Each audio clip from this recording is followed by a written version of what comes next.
علیکم ورحمۃ اللہ نحمدہ ونصلی علی رسولہ الکریم اما بعد فاعوذ باللہ من الشیطان الرجیم بسم اللہ الرحمن الرحیم رب اشرح لی صدری ویسر لی امری واحلل عقدۃ من لسانی یفقہوا قولی۔ صحیح بخاری میں کتاب الوضو یعنی وضو کے بیان میں آج ہم نے پڑھنا ہے،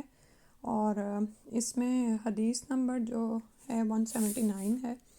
شروع کرتے ہیں، درود پڑھ لیتے ہیں سب اپنی اپنی جگہ پر۔ اللہم صلی علی محمد وعلی آل محمد کما صلیت علی ابراہیم وعلی آل ابراہیم انک حمید مجید۔ اللہم بارک علی محمد وعلی آل محمد کما بارکت علی ابراہیم وعلی آل ابراہیم انک حمید مجید۔ جی، اللہ سبحانہ تعالیٰ سے دعا ہے کہ اللہ سبحانہ تعالیٰ ہمیں رسول اللہ صلی اللہ علیہ وسلم کے کامل اسوہ حسنہ کی پیروی کرنے کی توفیق عطا فرما دیں، اور اس کو ہمارے لیے آخرت میں بہترین صدقہ جاریہ بنائیں اور ہمارے وہاں پر درجات بلند کریں، اور اس کو ہمارے لیے وہ بشارت بنا دیں کہ یہ ہمارے نبی صلی اللہ علیہ وسلم سے محبت کی ضامن ہو۔ اور آپ جانتے ہیں کہ حدیث ہے المرء مع من احبہ، کہ آدمی اسی کے ساتھ ہوگا جس سے اس نے محبت کی۔ تو ہم اپنے اعمال پہ نظر ڈالیں تو اتنے نہیں ہیں اور نہ ہی اس قابل ہیں، لیکن ہم یہ امید کرتے ہیں کہ ہمارے دل میں جو محبت ہے رسول صلی اللہ علیہ وسلم کی اور صحابہ صحابیات کی، اللہ سبحانہ تعالیٰ ہمارا حشر ان کے ساتھ ہی فرمائے، آمین۔ حدیث نمبر 179۔ حدثنا سعد بن حفص حدثنا شیبان عن یحیی عن ابی سلمۃ ان عطاء ابن یسار اخبرہ ان زید بن خالد اخبرہ انہ سأل عثمان ابن عفان رضی اللہ عنہ۔ ترجمہ دیکھتے ہیں، اور یہاں پر باب جو ہم اس دن بھی پڑھ رہے کہ بعض لوگوں کے نزدیک صرف پیشاب اور پاخانے کی راہ سے کچھ نکلنے سے وضو ٹوٹتا ہے۔ ہم سے سعد بن حفص نے بیان کیا، انہوں نے کہا ہم سے شیبان نے یحییٰ کے واسطے سے نقل کیا، وہ عطاء بن یسار سے نقل کرتے ہیں، انہیں زید بن خالد نے خبر دی کہ انہوں نے عثمان بن عفان رضی اللہ عنہ سے پوچھا، قلت میں نے کہا ارأیت اذا جامع فلم یمنی، کہ کیا آپ اس بارے میں کیا کہتے ہیں کہ اگر کوئی شخص صحبت کرے اور منی نہ نکلے؟ قال عثمان یتودع کما یتودع للصلاۃ ویغسل ذکرہ، تو عثمان رضی اللہ عنہ کہتے ہیں کہ یہ انہوں نے فرمایا کہ وضو کرے جس طرح نماز کے لیے وضو کرتا ہے اور اپنے عضو کو دھو لے یعنی شرمگاہ کو۔ عثمان رضی اللہ عنہ کہتے ہیں کہ یہ میں نے سمعتہ من رسول اللہ صلی اللہ علیہ وسلم، کہ یہ میں نے رسول اللہ صلی اللہ علیہ وسلم سے سنا ہے۔ فسألت عن ذلک علیٰ، تو میں نے اس کے بارے میں علی رضی اللہ عنہ سے پوچھا، والزبیر وطلحہ وابی ابن کعب رضی اللہ عنہم، اور اس کے علاوہ علی، زبیر، طلحہ اور ابی بن کعب سے پوچھا۔ فامروہ بذالک، تو ان سب نے اسی کا حکم دیا، سب نے اس شخص کے بارے میں یہی حکم دیا۔ تو یہاں پر جو حدیث ہے وہ وضو کے بیان میں پڑھی جا رہی ہے، اور امام بخاری کی یہ امانت ہے کہ وہ تمام طرح کی حدیث ہمارے ساتھ لائے ہیں، ہمارے سامنے لائے ہیں۔ تو شروع میں اس کی اجازت دی گئی تھی، لیکن اس کے بعد جب ہم اس کے بارے میں غسل کے بارے میں احادیث آگے پڑھیں گے جو خاص اس سے متعلق ہیں، تو ہمیں پتہ چلے گا کہ انزال ہو یا نہ ہو، جمع کرنے سے غسل ہی واجب ہوتا ہے، ٹھیک ہے؟ وہ وہاں پر ہم پڑھیں گے، کیونکہ کچھ چیزیں آپ دیکھیں گے کہ شروع میں آسانی کے لیے، دین میں آسانی کے لیے اس بات کی ان کو اجازت دی گئی تھی، لیکن اس کے لیے آپ دیکھیں یہاں پر صحابہ کرام کے نام آ رہے ہیں، لیکن اس کے بعد جب صحیح حدیث ہمارے سامنے آ گئی تو پھر ہم وہی راجح رائے ہے کہ جب جمع کیا جائے یعنی مرد اور عورت فزیکل ریلیشن قائم کریں اور اس میں پھر انزال ہو یا نہ ہو، غسل واجب ہو جاتا ہے، ٹھیک ہے؟ خالی وضو سے کام نہیں چلے گا۔ اس کے بعد اگلی حدیث پڑھتے ہیں، حدیث نمبر 180۔ حدثنا اسحاق قال اخبرنا النضر قال اخبرنا شعبۃ عن الحکم عن ذکوان ابی صالح عن ابی سعید الخدری ان رسول اللہ صلی اللہ علیہ وسلم ارسل الی رجل من الانصار فجاء ورأسه یقطر، اور باب وہی ہے کہ اس بارے میں کہ بعض لوگوں کے نزدیک صرف پیشاب اور پاخانے کی راہ سے کچھ نکلنے سے وضو ٹوٹتا ہے۔ ہم سے اسحاق بن منصور نے بیان کیا، کہا ہمیں نظر نے خبر دی، ہم کو شعبہ نے حکم کے واسطے سے بتلایا، وہ ذکوان سے، وہ ابو صالح سے، وہ ابو سعید خدری سے روایت کرتے ہیں کہ رسول اللہ صلی اللہ علیہ وسلم نے ایک انصاری کو بلایا، وہ آئے تو ان کے سر سے پانی ٹپک رہا تھا، فقال رسول اللہ صلی اللہ علیہ وسلم، تو رسول اللہ صلی اللہ علیہ وسلم نے فرمایا، اب یہاں پہ دیکھیں فجاء، تو وہ صحابی آئے، ورأسہ، اور ان کے سر سے یقطرو، پانی ٹپک رہا تھا، ٹھیک ہے، قطرہ آپ اردو میں جانتے ہیں، تو نبی صلی اللہ علیہ وسلم نے فرمایا لعلنا عجلناک، یعنی ہو سکتا ہے کہ ہم نے تجھے جلدی میں ڈال دیا، یعنی میرے بلاوے نے تجھے اتنی جلدی میں ڈالا، فقالا، تو وہ صحابی نے کہا نعم، جی ہاں، فقال رسول اللہ صلی اللہ علیہ وسلم، تو رسول اللہ صلی اللہ علیہ وسلم نے فرمایا اذا اوجلتا او قحطتا، اگر اگر تمہیں کوئی جلدی کا کام آ پڑے یا تمہیں انزال نہ ہو، فعلیک الوضوء تابعہ وہب، تو تم پر وضو ہے، اس کو وہب نے روایت کیا ہے، قال حدثنا شعبۃ قال ابو عبداللہ ولم یقل غندر ویحییٰ عن شعبۃ الوضوء، تو باقی روایات بھی انہوں نے یہاں سے بیان کر دی ہیں، اور ذہن میں وہی پھر یہ بات آتی ہے کہ یعنی رسول اللہ صلی اللہ علیہ وسلم نے یہاں پر یہ کیوں فرمایا ہے کہ اگر انزال ہو یا تو پھر غسل ہے، لیکن اگر انزال نہ ہو تو وضو ہے، تو اس کے وہی جو ابھی میں نے آپ کو بتایا ہے کہ شروع میں یہ تھا، لیکن اس کے بعد جب ہم صحیح احادیث آگے پڑھیں گے تو اس میں ہم یہی دیکھیں گے کہ جماع میں انزال ہو یا نہ ہو اس پر غسل ہی واجب ہے، ٹھیک ہے،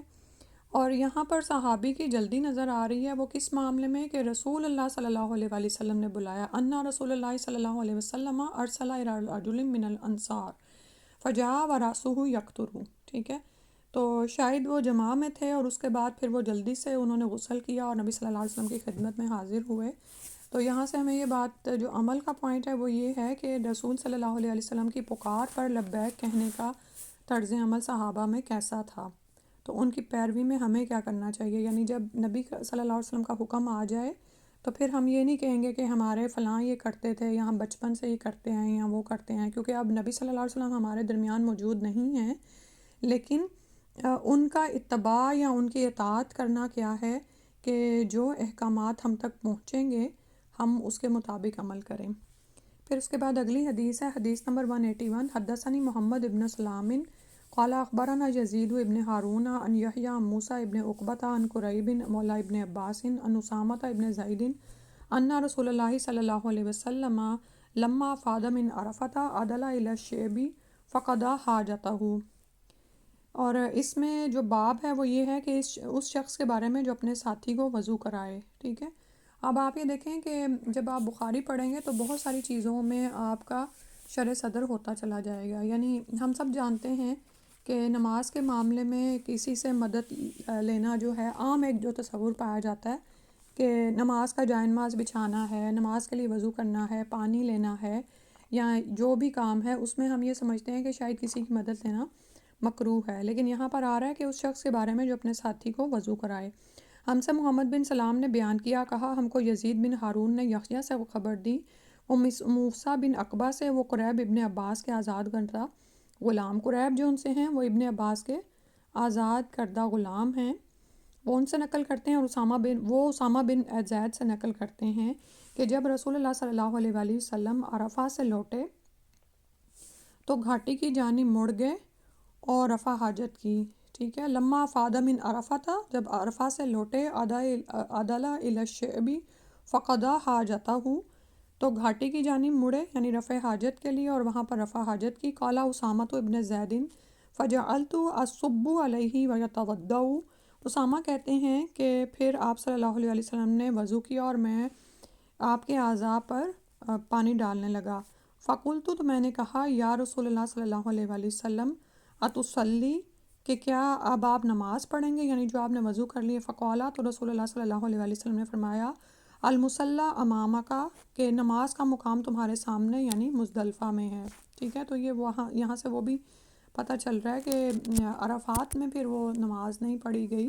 وضو آپ نے کیا لیکن پھر مزدلفہ میں جا کے پڑھی، وہاں نماز پڑھی جائے گی، یہ فرمایا۔ حدیث نمبر 182 ہے، حدثنا عمرو ابن علی قال حدثنا عبد الوہاب قال سمعت یحیی ابن سعید قال اخبرنی سعد ابن ابراہیم ان نافع ابن جبیر ابن مطعم اخبرہ انہ سمع عروۃ ابن المغیرۃ ابن شعبۃ یحدث عن المغیرۃ ابن شعبۃ انہ کان مع رسول اللہ صلی اللہ علیہ وسلم فی سفر۔ اور اس میں بھی وہی ہے کہ اس باب کے بارے میں کہ اگر کوئی شخص اپنے ساتھی کو وضو کرائے یعنی اس کی مدد لے تو یہ جائز ہے، یہ کوئی مکروہ نہیں ہے یا ناجائز نہیں ہے کہ اس کو بالکل ہی کنڈیم کیا جائے، ٹھیک ہے۔ ہاں یہ ہے کہ آپ خود یعنی کہ جب آپ کر سکتے ہیں اور کر رہے ہیں تو باقاعدہ آوازیں دے دے کے بچوں کو پکارنا کہ اب میرے لیے جائے نماز بچھاؤ، میرے لیے وضو کا پانی لاؤ یا میرے لیے یہ کر دو، یہ پسندیدہ عمل نہیں ہے۔ لیکن ویسے جیسے آپ کسی سفر پر ہیں یا بچے آپ کے ساتھ ہی ہیں، وہ اپنا بچھاتے ہیں جائے نماز، آپ کا بھی بچھا دیتے ہیں، وضو کرا دیتے ہیں یا کچھ ہیلپ وغیرہ ایسے ہو جاتی ہے تو وہ سب الاؤ ہے، اور یہاں پر وہی بتایا جا رہا ہے۔ ہم سے عمر بن علی نے بیان کیا، انہوں نے کہا ہم سے عبد الوہاب نے بیان کیا، انہوں نے کہا میں نے یحییٰ بن سعید سے سنا، انہوں نے کہا مجھے سعد بن ابراہیم نے نافع بن جبیر بن مطعم سے بتلایا، انہوں نے عروہ بن مغیرہ بن شعبہ سے سنا، وہ مغیرہ بن شعبہ رضی اللہ عنہ سے نقل کرتے ہیں کہ انہ کان مع رسول اللہ صلی اللہ علیہ وآلہ وسلم فی سفرن، کہ وہ ایک سفر میں رسول اللہ صلی اللہ علیہ وآلہ وسلم کے ساتھ تھے، وانہ ذہب لحاجۃ لہ، وہاں آپ صلی اللہ علیہ وآلہ وسلم رفع حاجت کے لیے تشریف لے گئے، اور جب پھر وہ واپس آئے ہیں تو آپ نے وضو شروع کیا، وَأَنَّ مُغِیرَةَ جَعَلَ يَصُبُّ الْمَاءَ عَلَیہ، اور مغیرہ بن شعبہ کیا کر رہے تھے کہ وہ کرنے لگے یصب الماء، پانی ڈالنے لگے، علیہ نبی صلی اللہ علیہ وآلہ وسلم پر، وہو یتوضأ، اور آپ صلی اللہ علیہ وآلہ وسلم وضو کر رہے تھے، فغسل وجہہ ویدیہ ومسح برأسہ ومسح علی الخفین، تو آپ صلی اللہ علیہ وآلہ وسلم نے اپنے منہ اور ہاتھوں کو دھویا اور اپنے سر کا مسح کیا، ومسح علی الخفین، اور موزوں پر مسح کیا، ٹھیک ہے۔ تو یہاں سے ہمیں باقی بھی چیزیں پتہ چل رہی ہیں، اور یہ موزے آپ صلی اللہ علیہ وآلہ وسلم نے وضو کی حالت میں پہنے ہوں گے، یہ یاد رکھیں، ٹھیک ہے، کیونکہ اگر بغیر وضو کے موزے پہنے ہوں گے تو پھر ان پر مسح نہیں ہے۔ اور اسی طرح مقیم کے لیے ایک دن یعنی کہ صبح اور رات یعنی 24 گھنٹے مسح قائم رہتا ہے، اور مسافر کے لیے 3 دن ہے، ٹھیک ہے۔ اور مسح کا ٹائم شروع ہوتا ہے جب آپ فرسٹ ٹائم مسح کرتے ہیں، مسح کا ٹائم وضو سے نہیں شروع ہوتا بلکہ پہلے مسح سے شروع ہوتا ہے۔ تو جیسے آج کل بھی آپ یہ دیکھیں کہ بعض اوقات یا گرمیاں بھی ہوں تو بعض اوقات آپ ایسی تکلیف میں ہوتے ہیں کہ اگر دین کے احکامات آپ کے سامنے ہوں تو آپ آسانی سے رخصت لے سکتے ہیں، ٹھیک ہے۔ یعنی اب میرا نہیں خیال کہ مختلف گھروں میں بیٹھ کر وضو کرنے کا اہتمام ہے، یا پھر بعض اوقات آپ ایسی حالت میں ہوتے ہیں کہ آپ کے لیے بیٹھنا بھی دھوبر ہے، ٹھیک ہے، تو کہاں کہ پھر آپ اگر آپ وزن آپ کا ہو گیا یا ویسے آپ کسی بیماری کی حالت میں، جیسے مجھے آج کل اپنا ہو رہا ہے، تو پاؤں اٹھا کے جو ہے سنک پہ رکھنا ایک مشقت کا کام بن جاتا ہے، تو اگر انسان اپنی اس مشقت کو کم کرنا چاہے تو کر لے، اور اس کے لیے پھر یہی ہے کہ اس کے سامنے احکامات ہوں اور وہ پورے صدر کے ساتھ یہ کر سکتا ہے، الحمدللہ۔ اور پھر اگلی حدیث ہے، حدیث نمبر 183، حدثنا اسماعیل قال حدثنی مالک عن مخرمۃ ابن سلیمان عن قریب مولا ابن عباس ان عبداللہ ابن عباس اخبرہ انہ بات لیلۃ عند میمونۃ زوج النبی صلی اللہ علیہ وسلم وہی خالتہ فاضطجعت فی ارض الوسادۃ واضطجع رسول اللہ صلی اللہ علیہ وآلہ وسلم واہلہ فی طولھا۔ اچھا، اس حدیث کو پڑھنے سے پہلے میں پیچھے والی جو حدیث ہے نا اس کا، کیونکہ اس میں 2 رائے پائی جاتی ہیں، خفین کچھ لوگ جو ہے چمڑے کے موزے پر ہی مسح کو جائز سمجھتے ہیں، لیکن جو دوسری رائے ہے اس میں اونی، کیونکہ اس زمانے میں ہر ایک کے پاس تو یہ موزے نہیں ہوتے تھے، ٹھیک ہے، تو خفین کا ترجمہ جو موزے کیا گیا ہے تو اس میں اونی موزے یا کوئی بھی اس طرح کے جو جورب وغیرہ جو استعمال ہوتے ہیں وہ سب اس میں آ جاتے ہیں، ٹھیک ہے۔ لیکن ہم یہ حکم جو ہے نا، جیسے جس فقہ کی میں بات کر رہی ہوں کہ وہ صرف چمڑے کے موضوع پر الاؤ کرتے ہیں، اس کی وجہ یہ ہے کہ اس حکم کو اگر آپ بچوں تک لے آئیں تو وہ پھر سم ٹائمز احتیاط نہیں کرتے، ٹھیک ہے، وہ کیونکہ آپ دیکھیں کہ چمڑے کے موزوں میں اور جورب میں یا جو عام کپڑے کے موزے ہیں اس میں فرق ہوتا ہے، ٹھیک ہے۔ تو ایک فک یہ کہتی ہے کہ ایسے موزے ہوں جن کو چل کر کچھ کلومیٹر تک پیدل چلا جا سکے اور وہ نہ پھٹیں، ٹھیک ہے. تو وہ جس بھی آپ کو دیکھ لیں، آپ جیسے بھی کریں. تو لیکن میں یہ بتانا چاہ رہی تھی کہ ایک تو یہ رخصت لی جا سکتی ہے کہ موزوں پر مسح کیا جائے، اور دوسرا یہ کہ میں بھی کسی کے ذہن میں خیال آئے کہ گرمیوں میں خفین کون پہنے. آپ دیکھیں یہ لیدر جو ہے نا وہ ٹھنڈی رہتی ہے. میں نے خود اس کو ٹرائی کیا ہے، اور ایزیلی کسی بھی آپ کو اسلامک اسٹور سے یہ آپ کے اپنے سائز کے ایسے خفین مل جائیں گے کہ جن کو پہن کر آپ جوتوں میں پاؤں بھی ڈال سکتے ہیں، ٹھیک ہے. کیونکہ یہ بھی خیال آتا ہے کہ اچھا چمڑے کے موزے بڑے موٹے ہیوی ہوں گے. نہیں، اب تو ماشاءاللہ اتنا کچھ ہو چکا ہے، اور اب تو ان کی قیمت بھی بہت نامینل ہو گئی ہے. یعنی جس زمانے کی تو یہ باتیں ہو رہی ہیں، اس زمانے میں تو چمڑے کے ساکس بنانا اور یہ کام جو تھے اور مہنگے ملتے تھے. لیکن میں نے خود اب اس کو دیکھا کہ اور یہ اندر سے نا ٹھنڈے رہتے ہیں. عام جرابوں کی نسبت یہ خفین جو ہوتے ہیں یہ ٹھنڈے ہوتے ہیں، ٹھیک ہے، اور رخصت بھی آپ کو مل جائے، آسانی بھی ہو جائے. جی، اگلی حدیث ہم نے تھوڑی سی عربی پڑھی تھی اس بیان میں کہ بے وضو ہونے کی حالت میں تلاوت قرآن کرنا وغیرہ اور جو جائز ہیں ان کا بیان، یعنی کیا کیا کچھ کیا جا سکتا ہے اگر آپ کا وضو نہیں ہے. ہم سے اسماعیل نے بیان کیا، کہا مجھ سے امام مالک نے مخرمہ بن سلیمان کے واسطے سے نقل کیا، وہ قریب ابن عباس کے آزاد کردہ غلام سے نقل کرتے ہیں کہ عبداللہ بن عباس نے انہیں خبر دی کہ انہوں نے ایک رات رسول اللہ صلی اللہ علیہ وسلم کی زوجہ مطہرہ اور اپنی خالہ میمونہ رضی اللہ عنہ کے گھر میں گزاری، ٹھیک ہے. اب یہ ان کی خالہ ہیں تو یہ محرم ہوئے وہاں پر، تو وہ وہاں پر ایک رات انہوں نے گزاری. وہ فرماتے ہیں کہ میں تکیہ کے ارد یعنی گوشے کی طرف لیٹ گیا، اور رسول اللہ صلی اللہ علیہ وسلم اور آپ کی اہلیہ نے معمول کے مطابق تکیہ کی لمبائی پر سر رکھ کر آرام فرمایا، ٹھیک ہے. اب آپ کے ذہن میں خیال آ رہا ہوگا کہ ایک ہی جگہ پر یہ کیوں سوئے ہیں. تو اتنے بڑے گھر کہاں ہوتے تھے. ہر زوج کے پاس یعنی ام المومنین کے پاس حجرہ تھا، اور وہ حجرہ جیسے عائشہ رضی اللہ عنہ کا حجرہ بیان کیا جاتا ہے، یا آپ میں سے جو لوگ حج عمرے پر گئے ہوں اور آپ نے وہ دیکھے بھی ہوں تو آپ جانتے ہی ہیں کہ کیا صورتحال تھی، ٹھیک ہے، کہ ہاتھ بلند کرو تو چھت کو لگے، اور پھر جو کھجور کے پتوں اور ان چیزوں سے بنے ہوئے تھے. اور اس کے علاوہ اسی طرح جب نبی صلی اللہ علیہ وسلم تہجد کی نماز ادا کرتے اور عائشہ رضی اللہ عنہ پاؤں یعنی کہ پھیلائے ہوئے ہوتی، تو جب آپ سجدے میں جاتے تو پاؤں چھوتے تو وہ پیچھے کر لیتی، ٹھیک ہے.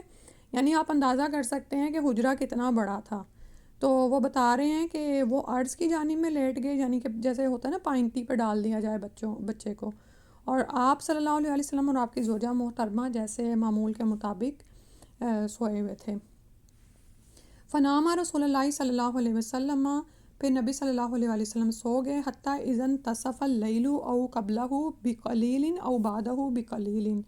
استیقظ رسول اللہ صلی اللہ علیہ وسلم. اچھا، اور جب آدھی رات ہو گئی اور رسول اللہ صلی اللہ علیہ وسلم سوتے رہے، اور جب آدھی رات ہو گئی یا اس سے کچھ پہلے یا اس کے کچھ بعد آپ بیدار ہوئے، اور اس کے بعد یعنی آپ بیدار ہوئے. استیقظ رسول اللہ صلی اللہ علیہ وآلہ وسلم فجلسا، تو پھر بیٹھ کے یمسح النوم عن وجہہ بیدہ، اور اپنے ہاتھوں سے نیند کے نشان کو اپنے چہرے سے مٹانے لگے، ٹھیک ہے. اور وہ ہم جیسے اس میں پڑھتے ہیں نا کیا سنتیں ہیں کہ اٹھ کے آنکھیں آپ ملتے ہیں تو آپ کی نیند رفع ہونا شروع ہو جاتی ہے، ٹھیک ہے. ناک کو ہلکا سا جھاڑنا اور آنکھوں کو ملنا یہ سنت ہے بیٹھ کے، ٹھیک ہے. اور آپ یہ دیکھیں کہ جب ہم بیمار ہو جاتے ہیں یا ہم بڑھاپے کی حالت میں ہوتے ہیں تو بہت سے لوگ ہیں کہ وہ لیٹے سے سیدھے کھڑے نہیں ہو سکتے، لیکن سبحان اللہ یہ نبی صلی اللہ علیہ وسلم کی سنت ہے کہ جب آپ جاگیں تو تھوڑی دیر کے لیے بیٹھیں اپنی جگہ پر، تاکہ آپ کے حواس اور آپ کے سارے اعضاء ذرا معمول پر آئیں، اور آپ بیٹھ کر نیند کے نشانات کو آثار کو اپنی آنکھوں سے آنکھیں رگڑ لی جائے، مل لی جائیں نا اس وقت، تو سکون میں آ جاتا ہے، یعنی نیند ختم ہو جاتی ہے. اور اسی طرح ناک کو ہلکا سا جھاڑ لیا جائے، کیونکہ شیطان ناک کے بانسے میں رات گزارتا ہے، ٹھیک ہے. تو اب ان سنتوں کو سیکھنے کا کتنا فائدہ ہے کہ الارم پہلا بجے گا تو عموماً لوگوں کی عادت کیا ہوتی ہے، ہاتھ مار کر اس کو سنوز پہ کر دیتے ہیں. تو وہ آپ اپنے لیے بہت طبی طور پر بھی نقصان کر رہے ہوتے ہیں، کیونکہ آپ اگر ایک ٹائم کی نیند لے چکے ہیں اور آپ نے ابھی یہ سوچا ہے کہ میں 5 منٹس بعد دوبارہ یا 10 منٹ بعد دوبارہ اٹھوں گی، تو آپ سے بلکہ مور ڈیفیکلٹی سے اٹھا جائے گا، کیونکہ جب آپ سیکنڈ نیند میں چلے جاتے ہیں یعنی آپ دوبارہ سے نیند، تو آپ کو پھر وہی ایک ٹائم سپین گزارنا پڑتا ہے جو آپ کا ہوگا، یعنی 20 منٹ میں آپ کی دوبارہ ایک اونگ پوری ہوتی ہے، آدھے گھنٹے میں ہوتی ہے، پونے گھنٹے میں ہوتی ہے، اور اس طرح کرتے بعض اوقات کچھ لوگوں کی فجر بھی نکل جاتی ہے، ادھر دن چڑھ جاتا ہے اور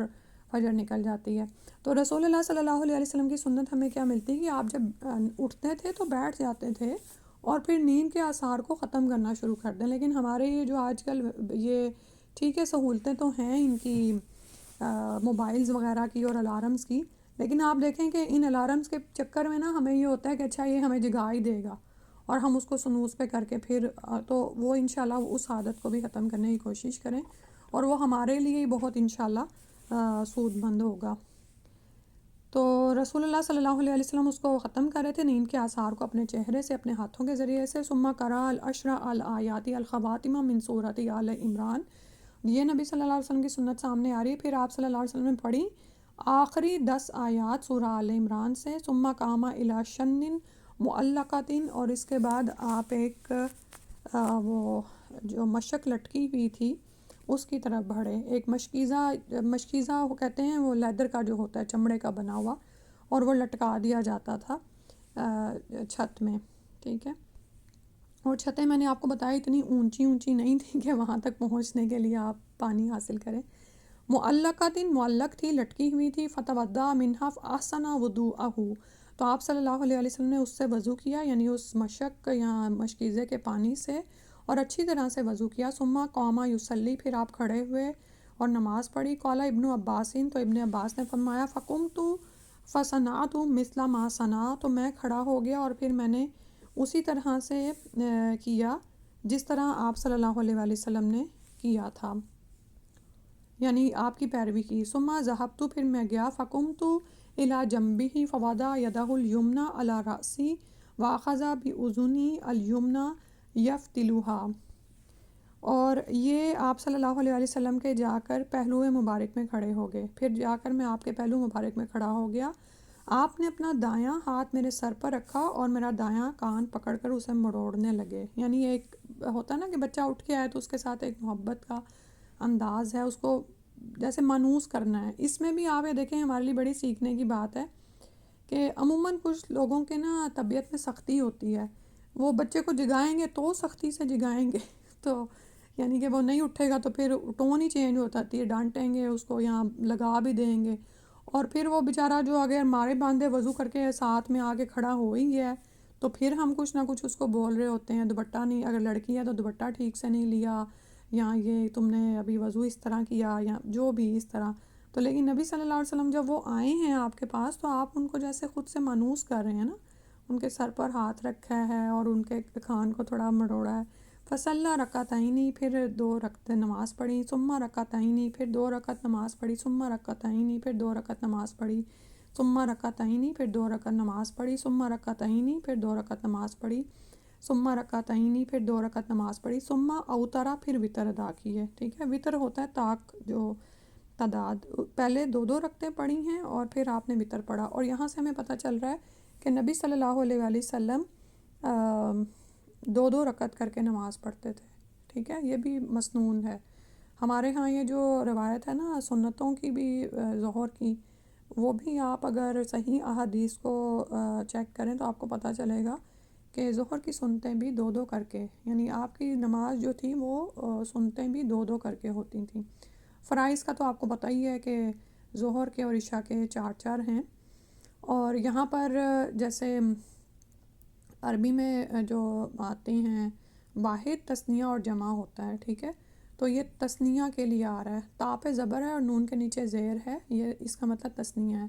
ثم اوترا، پھر یہ رات کی نماز تھی نا، آپ تھوڑی دیر کے لیے لیٹے ہیں اور پھر اٹھ گئے ہیں، تو یہ دراصل آپ تہجد پڑھ رہے ہیں، ٹھیک ہے۔ اور اس کو پھر آپ نے اس کے بعد وتر پڑھا ہے، یعنی طاق تعداد میں نماز پڑھی ہے۔ ثم اضطجع حتی اتاه المؤذن، اور اس کے بعد آپ پھر لیٹ گئے اور یہاں تک کہ آپ کے پاس مؤذن یعنی اذان دینے والا آیا۔ فقام فصلی، تو آپ صلی اللہ علیہ وسلم کھڑے ہوئے تو نماز پڑھی۔ رکعتین، 2 رکعتیں خفیفتین، ہلکی سی۔ ثم خرج فصلی صبح، معمولی رکھتے ہیں 2 پڑھی اور اس کے بعد آپ باہر تشریف لائے اور صبح کی نماز پڑھی. ٹھیک ہے. تو یہاں پر اوپر تو جو بات ہو رہی ہے وہ وہی کہ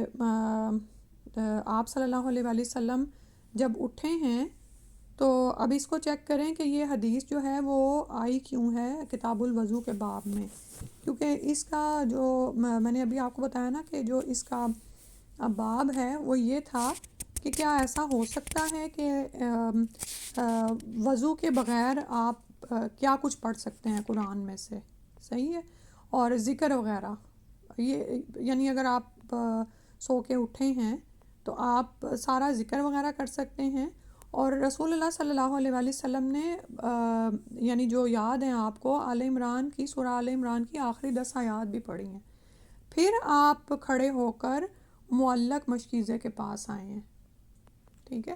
تو یعنی اس سے ہمیں یہ پتہ چلا کہ جیسے رات آپ نے عشاء پڑھی ہے اور آپ کا وضو ٹوٹ گیا، ٹھیک ہے، لیکن اب آپ سونے سے پہلے آپ نے سورہ الملک پڑھنی ہے، الف لام میم السجدہ پڑھنی ہے تو آپ پڑھ سکتے ہیں. ٹھیک. وضو کے ساتھ پڑھنا افضل ہے، لیکن اس کے علاوہ بھی یہ تمام ذکر اذکار کیے جا سکتے ہیں. آیت الکرسی جیسے ہم پڑھتے ہیں، آمن رسول پڑھتے ہیں، یہ سب قرآن کا حصہ ہیں. لیکن کیا ہوتا ہے کہ بعض اوقات آپ وضو کر کے لیٹے ہیں چاہے، لیکن لیٹ گئے ہیں آپ تو آپ کا وضو خطا ہو گیا. اب آپ کیا رک جائیں گے، آیت الکرسی بھی نہیں پڑھیں گے اور کچھ بھی نہیں پڑھیں گے؟ نہیں پڑھیں گے. ٹھیک ہے. اس کی ہمیں یہاں سے دلیل مل رہی ہے. اچھا، پھر دوسرا جو ہمیں یہاں سے آگے بھی انشاءاللہ ہم پڑھیں گے کہ وتر کی نماز کیسے ادا کی جاتی ہے، لیکن یہاں پر وہ بھی ہمیں مل رہا ہے کہ یہ رات کی نماز تھی اور آپ صلی اللہ علیہ وسلم نے پھر جب وہ پڑھ لی تو پھر اس کے بعد آخر میں وتر پڑھے. ٹھیک ہے. تو پھر وہ ساری نماز جو ہے نا وہ وتر ہو جاتی ہے، یعنی 11 رکعتیں ہو گئیں، 9 ہو گئیں. اس میں اب جتنا جتنا انسان کو ہے، کیونکہ تہجد کی نماز فرض نہیں ہے، جتنا انسان کر سکے 8 پڑھ کے پھر 2 پڑھے اور پھر وتر کر دے نماز کو، اس طرح بھی کیا جا سکتا ہے. لیکن اگر آپ رات کو آپ کو پتہ ہے کہ اٹھا نہیں جاتا ہے تو پھر آپ رات کے ساتھ ہی وتر کو ملا سکتے ہیں، یعنی عشاء کی نماز کے ساتھ ہی سونے سے پہلے بھی پڑھی جا سکتی ہیں. ٹھیک ہے. اور 10 آیات کے ساتھ تلاوت کرنا بھی انسان کو کافی ہو جاتا ہے. اگر زیادہ دیر کے لیے قیام نہیں ہو سکتا تو میں اس دن گن رہی تھی، جیسے آپ یہ دیکھیں سورہ الفاتحہ ہی 7 ہو گئیں اور سورہ اخلاص میں لا لی جائے تو 4. یعنی یہ بعض اوقات یہ ہوتا ہے کہ ہم کہتے ہیں کہ اچھا اب میں اٹھ گئی ہوں تو ہم بہت نا یعنی لالچ میں ہوتے ہیں کہ اتنا پڑھ لوں، لیکن وہ ہماری روٹین قائم نہیں رہتی. یعنی ایک دن تو ہم نے 10 کے 10 نوافل پڑھے اور اس کے بعد بڑے وتر بھی پڑھ لیے، لیکن اگلے دن ہم تھکے ہوئے تھے، پھر سے وہی روٹین ہو گئی. تو تہجد کی نماز کی اگر کسی کو عادت نہ ہو تو وہ آہستہ آہستہ بھی اس کو اپنی اس میں شامل کر سکتا ہے. یعنی بس جب وہ اٹھنے والا ہو جائے کہ اٹھ جائے. اور رات کو اٹھنا ہی ایک بڑا کام ہے کہ سو کے اٹھ کے نیند کو توڑنا جو ہوتا ہے نا وہی دراصل تہجد ہے، اور وہ ایک بہت بڑا کام ہے. تو اگر آپ اٹھ گئے ہیں تو 2 رکعتیں بھی کافی ہیں، تو پھر 1 وتر پڑھ لیں اس کے بعد. ٹھیک ہے. اور اس کے بعد جب فجر ہوئی ہے آپ لیٹ گئے ہیں تہجد پڑھ کے، استجاع آپ لیٹے ہیں یہاں تک کہ مؤذن آیا، اذان ہوئی ہے تو آپ اٹھے اور 2 رکعتیں جو ہے سنت پڑھی ہیں اور اس کے بعد نکلے ہیں اور فجر کی نماز ادا کی. اچھا، 184 تک آپ کے ساتھ شیئر کیا ہوا تھا. اگلی حدیث دیکھتے ہیں. حدیث نمبر 184. حدثنا اسماعیل قال حدثنی مالک عن ہشام ابن عروہ عن امرأته فاطمة عن جدتها اسماء بنت ابی بکر انہا قالت اتیت عائشہ زوج النبی صلی اللہ علیہ وسلم حین خسفت الشمس. دیکھتے ہیں حدیث، شروع کر لیتے ہیں اس باب کے بارے میں کہ بعض علماء کے نزدیک صرف بے ہوشی کے شدید دورہ ہی سے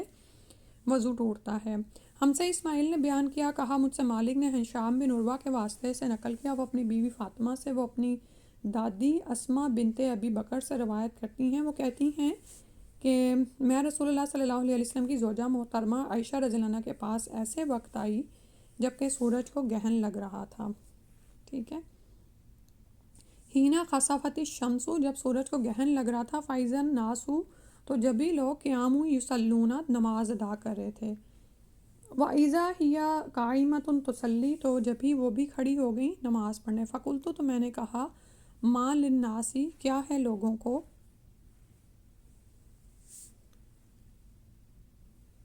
لوگوں کو کیا ہو گیا ہے، یعنی انہوں نے اب سوال پوچھا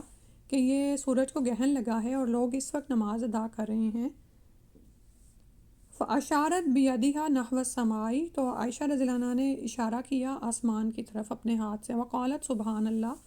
اور وہ کہنے لگیں اللہ پاک ہے۔ فقلت، تو میں نے کہا آیتن، ایک نشانی ہے، یعنی یہ اللہ کی طرف سے۔ فاشارت ای، تو انہوں نے اشارہ کیا، ای نعم، یعنی کہ جی ہاں۔ فقمت حتی تجلانی الغشی وجعلت اصب فوق رأسی ماء، تو وہ کہتی ہیں کہ میں بھی نماز کے لیے آپ کے ساتھ کھڑی ہو گئی اور آپ نے اتنا فرمایا کہ مجھ پر غشی طاری ہونے لگی اور میں اپنے سر پر پانی ڈالنے لگی۔ یعنی دھوپ کا وقت تھا اور اگرچہ کہ سورج گرہن تھا، لیکن گرمی اتنی تھی کہ وہ انہیں لگا کہ میں اب بے ہوش ہو رہی ہوں، تو انہوں نے اپنے سر کے اوپر پانی ڈالنا شروع کر دیا۔ فلما انصرف رسول اللہ صلی اللہ علیہ وسلم حمد اللہ واثنا علیہ، پھر جب رسول اللہ صلی اللہ علیہ وسلم پلٹے تو اللہ کی حمد و ثنا حمد بیان کی اور اس کی ثنا بیان کی۔ ثم قال، پھر فرمایا، ما من شیء کنت لم اراه الا قد رأیته فی مقامی ھذا حتی الجنۃ والنار، تو رسول اللہ صلی اللہ علیہ وآلہ وسلم نے فرمایا کہ آج کوئی چیز ایسی نہیں رہی جس کو میں نے اپنی اسی جگہ سے نہ دیکھ لیا ہو، حتیٰ کہ جنت اور دوزخ کو بھی دیکھ لیا۔ ٹھیک ہے، یعنی جب آپ صلی اللہ علیہ وسلم وہاں پر کھڑے تھے۔ وَلَقَدْ أُوحِيَ إِلَيَّ أَنَّكُمْ تُفْتَنُونَ فِي الْقُبُورِ مِثْلَ أَوْ قَرِيبٍ مِّن فِتْنَةِ الدَّجَّالِ لَا أَدْرِي أَيَّ ذَلِكَ، اور تحقیق میری طرف وحی کیا گیا کہ بے شک تم اپنی قبروں میں آزمائے جاؤ گے، کس شدت تک، مثلا او قریب، مانند یا قریب، فتنہ دجال کے، میں نہیں جانتا کہ کون سا اس میں سے ہوگا۔ یعنی قبروں میں انسان کی اتنی بڑی آزمائش ہوگی کہ سمجھو جیسے دجال جیسی آزمائش ہے یا اس کے قریب قریب۔ تو اسماء رضی اللہ عنہا کہتی ہیں کہ میں نہیں جانتی کہ کیا بات کی کہ اس جیسی ہوگی یا اس کے قریب قریب ہوگی۔ قالت اسماء رضی اللہ عنہا نے کہا، فیقول ہوا محمد رسول اللہ صلی اللہ علیہ وسلم جاءنا بالبینات والہدی فعجبنا وآمنا واتبعنا، تو تم میں سے ہر ایک کے پاس اللہ کے فرشتے بھیجے جائیں گے اور اس سے کہا جائے گا کہ تمہارا اس شخص یعنی محمد صلی اللہ علیہ وآلہ وسلم کے بارے میں کیا خیال ہے۔ پھر اسماء نے لفظ ایماندار کہا یا یقین رکھنے والا مجھے یاد نہیں، بہرحال وہ شخص کہے گا کہ محمد صلی اللہ علیہ وسلم اللہ کے سچے رسول ہیں، وہ ہمارے پاس نشانیاں اور ہدایت کی روشنی لے کر آئے، ہم نے اسے قبول کیا، ایمان لائے اور آپ صلی اللہ علیہ وسلم کا اتباع کیا۔ فَيُقَالُ لَهُ صَالِحًا، تو اب جب وہ یہ کہے گا تو پھر اس سے کہہ دیا جائے گا کہ تو مرد صالح ہے۔ فقد علمنا، اور ہم جانتے تھے، ان کنتا لمؤمنا، کہ تو مومن ہے۔ وَأَمَّا الْمُنَافِقُ، اور جہاں تک منافق کا معاملہ ہے، اب المرتاب، یا جو شک میں پڑا ہوا ہے، لا ادری ای ذالک، اب ان کو یاد نہیں۔ قالت اسماء رضی اللہ عنہ کہہ رہی ہیں کہ مجھے یاد نہیں کہ کیا کہا، کہ منافق کہا یا شکی آدمی کہا۔ فیقول، اور جب اس سے بھی یہی بات پوچھی جائے گی رسول صلی اللہ علیہ وسلم کے بارے میں، فیقول، تو وہ کہے گا، لا ادری سمعت الناس یقولون شیئا فقلتہ، کہ میں نہیں جانتا، میں نے تو سمعت الناس، میں نے لوگوں کو کہتے ہوئے سنا تھا، یقولون، وہ کہہ رہے تھے، شیئا، کچھ، تو میں بھی ویسا ہی کہہ دیا۔ ٹھیک ہے، اب یہاں پر کافی جیسے سیکھنے کی باتیں ہیں۔ ایک تو یہ کہ یہاں پر بات ہو رہی ہے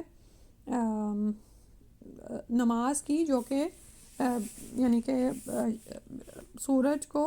گرہن لگا ہوا ہے اس وقت نماز پڑھی گئی ہے، یعنی نشانی ہے ایک، تو اللہ کے سامنے جو ہے وہ عاجزی کا اظہار کیا گیا، نبی صلی اللہ علیہ وسلم نکلے ہیں اور سب لوگ نماز پڑھ رہے ہیں، فرض نماز کا وقت نہیں ہے۔ ٹھیک ہے، تو اسماء رضی اللہ عنہا اب یہ روایت بیان کر رہی ہیں، وہ کہتی ہیں میں آئی تو دیکھتی ہوں کہ عائشہ رضی اللہ بھی نماز پڑھ رہی ہیں، تو میں نے نماز میں ہی ان سے پوچھا کہ یہ کیا ہو گیا نا، تو انہوں نے ہاتھ سے آسمان کی طرف اشارہ کر دیا کہ چونکہ گرہن لگا ہوا ہے اور اللہ تعالیٰ کی طرف سے ایک نشانی ہے، اس لیے سب لوگ نماز پڑھ رہے ہیں۔ تو انہوں نے بھی کیا کیا کہ وہ بھی سب کی اتباع میں نماز پڑھنے لگیں، ٹھیک ہے۔ اور پھر یہاں پر جو امام بخاری اس حدیث کو لائے ہیں وضو کے باب میں، وہ اس لیے کہ اسماء رضی اللہ عنہ کو غشی آئی تھی، یعنی وہ تھوڑی بے ہوشی میں گئی تھی، لیکن انہوں نے تازہ وضو نہیں کیا، بلکہ خود کو اس غشی سے باہر نکالنے کے لیے خود پر پانی چھڑک رہی ہیں، ٹھیک ہے۔ اور اب یہاں پر یہ بات پہلے بھی ویسے گزر چکی ہے کہ اگر آپ کو ایسا محسوس ہو، یعنی ہر وقت یہ الاؤ نہیں ہے کہ نماز میں اتنی کثیر حرکت کی جائے، لیکن اگر آپ کو ایسا لگے کہ آپ کسی ایسی جگہ پر ہیں کہ دوسروں کو آپ فتنے میں ڈال دیں گے یا وہ آپ کے لیے بھاگیں گے اور آپ کو لگ رہا ہے کہ آپ بے ہوش ہونے والے ہیں، تو پانی پی لینا یا سر پر بہا لینا، اس کا ہمیں پتہ چل رہا ہے، ٹھیک ہے۔ اور دوسرا یہ ہے کہ جب غشی کی حالت میں ہوں اور یعنی ٹیک لگا کر آپ سوئے نہیں ہیں، یہ ایسے ہوتا ہے نا بعض اوقات تہجد کی نماز میں ہی اونگ آ جاتی ہے، آپ بیٹھے ہوئے ہوتے ہیں اور آپ تشہد میں ہیں، تو آپ نے اتحیات پڑھ لی، درود بھی پڑھ لیا، تو سلام پھیرنے لگے، ایک دم سے غشی کی حالت ہوئی، یاد ہی نہیں رہا کہاں پہ تھے آپ، تو اب آپ کا وضو نہیں ٹوٹا کیونکہ آپ وہیں پر ہی ہیں اور آپ نے ٹیک بھی نہیں لگائی ہوئی۔ تو ایسے ہوتا ہے نا اونگ جیسے آ جائے، کھڑے کھڑے بھی آ جاتی ہے، جیسے تراویح کی نماز میں آپ نے اس کو تجربہ کیا ہوگا، تو پھر اس وقت کیا کیا جائے؟ تازہ وضو نہیں کیا جائے گا، ٹھیک ہے، وہی وضو ہی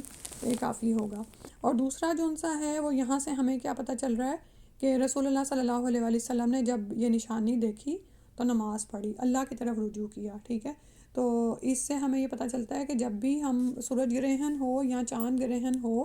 تو بجائے یہ کہ بڑی بڑی سپیچز آپس میں ایک دوسرے سے کرنے کے یہ کیوں ہوا وہ کیوں ہوا، یہ دراصل اللہ تعالیٰ کی نشانیاں ہیں۔ اللہ تعالیٰ دکھاتے ہیں کہ چاند اور سورج اپنی مرضی سے نہیں چلتے، بلکہ وہ اللہ کے حکم سے چلتے ہیں، اور اللہ تعالیٰ چاہیں تو ان کو گرہن بھی لگا سکتے ہیں، ٹھیک ہے۔ تو اللہ ہی کی طرف رجوع کیا جائے، اسی کی حمد و ثنا بیان کی جائے، جو ہمیں یہاں سے نبی صلی اللہ علیہ وسلم کے طرز عمل سے پتہ چل رہی ہے۔ اور پھر نبی صلی اللہ علیہ وسلم کو نماز کی حالت میں ہی بہت کچھ دکھایا گیا، انہوں نے جنت دوزخ کو بھی دیکھا اور فرمایا کہ قبروں میں تم لوگوں کو آزمایا جائے گا اور آزمائش بہت بڑی ہوگی، ٹھیک ہے۔ اور دجال جیسی آزمائش یہاں اس کے قریب قریب، تو ہوگا یہ کہ ہر ایک کے پاس اللہ کے فرشتے آئیں گے قبر میں، ٹھیک ہے، اس کو اٹھا کر بٹھاتے ہیں، پھر اس سے پوچھتے ہیں کہ تمہارا اس شخص محمد صلی اللہ علیہ وآلہ وسلم کے بارے میں کیا خیال ہے، ٹھیک ہے۔ اور یہ سب کے ساتھ ہوتا ہے۔ یؤتی احدکم فیقال لہ، کہ آتا ہے اس کے پاس ایک آدمی، تو وہ کہتا ہے، یہ آپ کے پاس نا یہ اس میں جو میں نے آپ کے ساتھ پیجز شیئر کیا نا اس میں نہیں ہے، تو میں نے کہا یہاں سے پڑھ دوں۔ یؤتی احدکم فیقال لہ، تو جب آپ قبر میں انسان جاتا ہے اور اس کے بعد آپ جانتے ہیں نا کہ جب انسان فوت ہوتا ہے تو اس کی روح آسمانوں کی طرف لے جائی جاتی ہے، ٹھیک ہے۔ اگر تو نیک انسان ہوتا ہے تو اس کے لیے آسمانوں کے دروازے کھولے جاتے ہیں اور اس کو مرحبا کہا جاتا ہے، اور پھر اس کو لٹایا جاتا ہے اس کی قبر میں۔ اور اگر بد انسان ہوتا ہے تو اس کے لیے آسمان کے دروازے نہیں کھولے جاتے اور اس کو زمین کی طرف پٹکایا جاتا ہے، وہ چاہے کہیں بھی جائے۔ تو یہ دونوں ہی جب پھر اپنی قبر میں واپس اپنے جسم میں لوٹائے جاتے ہیں ان کی ارواح، تو پھر ان کے پاس فرشتے آتے ہیں، جس کو ہم کہتے ہیں نا منکر نکیر، سوال کے لیے آتے ہیں۔ اور اسی لیے کہا جاتا ہے کہ اپنے مردوں کو دفناؤ تو وہاں پر اتنی دیر رہو کہ وہ فرشتوں کے سوالوں سے مانوس ہو جائیں، اور نبی صلی اللہ علیہ وسلم کا یہ طرز عمل تھا، ٹھیک ہے۔ اب وہ آ کر کیا پوچھتے ہیں، آتا ہے وہاں پر ما علم کا بہذا الرجل، کہ تمہارا اس آدمی کے بارے میں کیا خیال ہے۔ اور یہ کہا جاتا ہے کہ نبی صلی اللہ علیہ وسلم کی شبیہ یا جو بھی دکھائی جاتی ہے، یعنی اب آپ اس کو سمجھ سکتے ہیں جیسے ہمیں کسی کی تصویر یا کوئی چیز دکھائی جائے اور پوچھا جائے کہ یہ کون ہے، ٹھیک ہے۔ تو فَأَمَّا الْمُؤْمِنُ، تو جو مومن ہوتا ہے، اول موقن، یا جو یقین کرنے والا ہوتا ہے، لا ادری ای ذالک قالت اسماء، اسماء رضی اللہ عنہ کہتی ہیں کہ میں نہیں جانتی کہ ان دونوں میں سے کون سی بات انہوں نے کہی۔ تو مومن کیا کہتا ہے کہ یہ اللہ کے رسول صلی اللہ علیہ وسلم ہے، یعنی اس نے اپنی زندگی اس یقین ایمان کے ساتھ گزاری ہوتی ہے کہ وہ یہ جواب دیتا ہے کہ میں خود یقین رکھتا ہوں، ٹھیک ہے، یہ کوئی سنی سنائی بات نہیں ہے، میرا دل کا شرح صدر ہے کہ یہ اللہ کے رسول ہیں جو روشن نشانیوں کے ساتھ ہمارے پاس آئے تھے. حالانکہ ان میں سے بہت سارے ایسے مومن ہوں گے جن کے پاس تو رسول صلی اللہ علیہ وسلم نہیں آئے، یعنی حصی اعتبار سے، لیکن ہمیں کس سے پتہ چلا؟ قرآن و حدیث سے اور وحی سے، جس پر ہم ایمان لاتے ہیں کہ یہ نبی صلی اللہ علیہ وسلم پر اتری تھی. ٹھیک ہے، والہدا، اور ہدایت لے کر آئے تو ہم نے لبیک کہا اور ہم ایمان لائے اور ہم نے پیروی کی. اور یہاں پر مجھے وہ ایک روایت یاد آ رہی ہے جو عمر رضی اللہ عنہ کی ہے کہ یعنی ہمارے ذہنوں میں یہ خیال پیدا ہوتا ہے نا کہ قبر میں ہم تو وہاں پہ بھی ہم آزمائے جا رہے ہوں گے جب ہم دنیا میں بھی آزمائے جا رہے ہیں. تو عمر رضی اللہ عنہ نے پوچھا کہ یا رسول اللہ، کیا ہمیں ہماری عقلیں لوٹا دی جائیں گی؟ تو نبی صلی اللہ علیہ وسلم نے فرمایا ہاں، یعنی جب تم وہاں پر تمہیں دوبارہ روح دی جا رہی ہے سوال جواب کرنے کے لیے، تو پھر عمر رضی اللہ عنہ نے کہا ٹھیک ہے، پھر میں دیکھ لوں گا. مطلب یہ ہے کہ انسان نے جس حال میں دنیا میں زندگی گزاری ہوتی ہے نا، اسی حال میں وہ پھر قبر میں اٹھ کے جوابات دے رہا ہوگا.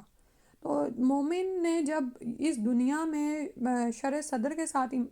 اسلام قبول کیا، غور و فکر کے ساتھ کیا. دیکھیں اسلام جو ہے نا اندھا دھند ہمیں قبول کرنے کو نہیں کہتا کہ ہم بس بغیر سوچے سمجھے ہاں ہم کہہ دیں اللہ ہے اور اللہ کا رسول ہے. نہیں، بلکہ ایمان تو ہم لائیں گے، پیروی ہم کریں گے، لیکن غور و فکر اور تدبر کے ساتھ، دل کے پورے یقین کے ساتھ ہم ایمان لاتے ہیں. ٹھیک ہے، اور یہی جب مومن اس حال پہ مرتا ہے تو اسی حال میں وہ پھر قبر میں جب سوال جواب کیا جائے گا تو وہاں پر بھی جواب بھی دے سکے گا. لیکن منافق نے یا شک کرنے والا جو ساری عمر شک میں ہی پڑا رہا اور متردد ہی رہا کہ پتہ نہیں یہ دین سچا ہے کہ نہیں، اللہ ہے کہ نہیں، غیب پر کیا ایمان لانا، کسی نے تو دیکھا نہیں، کسی مردے کو اٹھ کر آتے تو میں نے، یا یہ کہ مجھے کیا پتہ یہ اللہ کے رسول ہیں، نعوذ باللہ من ذالک. اس طرح کے خیالات کے ساتھ جس نے زندگی ساری گزار دی، اس نے چاہے زبان سے کہہ بھی دیا، کیونکہ منافق کی بات ہو رہی ہے، کیونکہ منافق کیا کرتے ہیں، وہ زبان سے تو کہہ دیتے ہیں کہ لا الہ الا اللہ محمد رسول اللہ، لیکن دراصل ایمان ان کے دلوں میں نہیں اترا ہوتا، شرح صدر نہیں ہوا ہوتا. تو وہ پھر جب قبر میں پہنچے گا تو وہاں پر بھی پھر آزمائش میں فیل ہی ہوگا. کہے گا کہ میں نے لوگوں کو سنا تھا کچھ کہتے، سمیت الناس یقولون شیئا فقلتہ، تو میں نے بھی ویسا ہی کہہ دیا. یعنی نقل میں ہی دوسرا کہہ رہا تو میں نے بھی ویسا ہی کہہ دیا. میں نے کوئی غور و فکر نہیں کیا، کوئی تدبر نہیں کیا کہ یہ کیا بات ہے، کوئی میرا اس پہ شرح صدر نہیں تھا. اللہ سبحانہ تعالیٰ ہمیں ایمان والی زندگی عطا فرمائے، ایمان پر ہمارا خاتمہ فرمائے، اور ہمارے لیے آخرت کی تمام منزلیں، قبر کے بعد حشر، اور حشر کے بعد پل صراط، میزان، ہر مرحلے کو آسان فرما دیں، اور ہمیں بغیر حساب کے جنت الفردوس کے اعلیٰ درجات عطا فرما دیں. آمین یا رب العالمین. سبحانک اللہم و بحمدک، اشہد ان لا الہ الا انت، استغفرک و اتوب الیک. السلام علیکم ورحمۃ اللہ.